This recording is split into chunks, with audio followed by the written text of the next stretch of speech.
Salut tout le monde, vous êtes sur la chaîne de Tiana Chris. Aujourd'hui, on va parler comment arriver à convaincre un emprunteur, c'est-à-dire un proche. Tu as besoin d'argent et tu viens recourir vers un ami afin qu'il te prête son argent. Alors, on va essayer ensemble de parler sur ça. Voilà, on commence. Je vous donne d'abord la différence entre un prêteur et un emprunteur.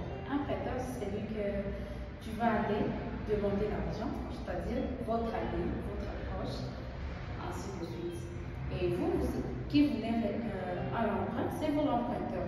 Du coup, vous avez besoin d'argent et vous voulez recourir vers un proche. Les choses que vous devez savoir d'abord, vous devez être convaincant. C'est-à-dire, quand tu vas arriver vers votre ami, n'allez pas avec le plainte ou je ne sais pas, allez avec un projet et soyez rassurés. Je m'explique. Par exemple, vous avez besoin d'une somme, en allant vers votre ami, vous devez lui montrer pourquoi vous avez cet argent. Avec quoi vous allez utiliser cet argent? Quel est votre projet? Où veux-tu investir cet argent?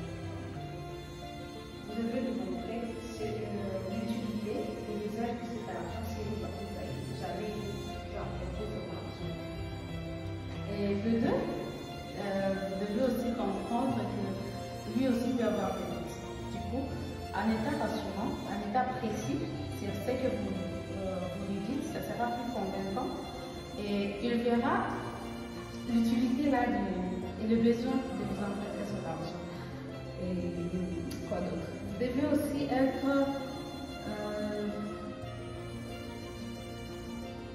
confiant dans ce que vous pouvez faire.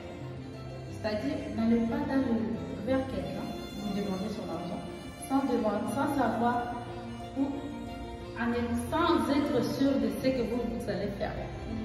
C'est un peu me répéter, mais c'est mieux que. Donc, vous devez être précis dans l'objectif, dans l'usage de l'argent que vous voulez avoir avec votre ami. L'utilité que vous devez montrer aussi, à votre sens, c'est-à-dire, lui aussi doit voir qu'est-ce qu'il va gagner dedans, quel est son intérêt dans cet argent. L'intérêt peut être matériel, ça peut être, je ne sais pas, matériel ou pas matériel. Pour matériel, c'est que lui aussi vous devez le montrer, c'est que tu vas investir, qu'est-ce qu'il va gagner dedans. Mais pour ce qui concerne les non matériels, ça peut être en poche, par exemple, tu vas souvent lui demander une somme d'argent. Et du coup, si tu vas chez lui, tu demandes l'entrée, tu demandes ce que tu vas investir, ce dans quoi tu vas investir, tu peux lui montrer que en te donnant cet argent, non seulement il va t'aider, mais il va t'aider aussi t'aider à avancer, mais ça va te rendre aussi indépendant.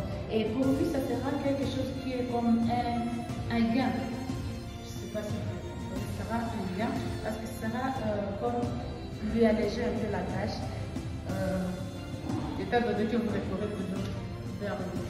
Aussi, vous devez comprendre, vous ne devez pas aller chez quelqu'un, vous demandez par exemple que vous avez besoin d'une somme de 2000, prenons l'exemple de 2000. Tu vas chez quelqu'un, tu lui dis, non monsieur, tu es mon ami, tu es un proche, tu es un familier, j'ai besoin de 2000 $. Donc, lui, il va se dire, le 2000 $, qu'est-ce qu'il va faire avec? Toi, tu vas venir avec, devant lui, tu dois lui montrer que tu as déjà quelque chose de part. Tu ne vas pas investir quelque chose sur base de rien. Donc, par exemple, tu vas vers lui, tu as besoin de 2 $, 2000 $, tu lui demandes 1000 $. Et sachant que tu n'en as pas peut-être le reste, mais toi, tu vas lui expliquer que tu as 1000 $ déjà en avance et qu'il te faut encore 1000 $ pour pouvoir investir ou avancer dans ton business. Par la suite, donc, il ne faut pas demander à une seule personne. Si vous avez plusieurs amis, autant demander 1000 à un, 500 à l'autre, 200 à l'autre, ainsi de suite. Et aussi, en fait, j'aimerais vous dire de ne pas être genre malhonnête. Donc, si vous avez donné une date pour le remboursement. Essayez par tous les moyens de rembourser à la date prévue. Au cas où vous ne parvenez pas à trouver la totalité ou à trouver comment rembourser cet argent, n'attendez pas que le prêteur, votre ami, puisse venir vous chercher pour vous demander son argent. Allez vers lui, explique-lui et montrez-lui peut-être ce qui est arrivé et rassurez-lui en lui disant que vous faites le nécessaire pour que vous puissiez lui rendre son argent. Donc, c'était le petit rien que je devais vous partager et je vous remercie. Bisous. N'oubliez pas de vous abonner.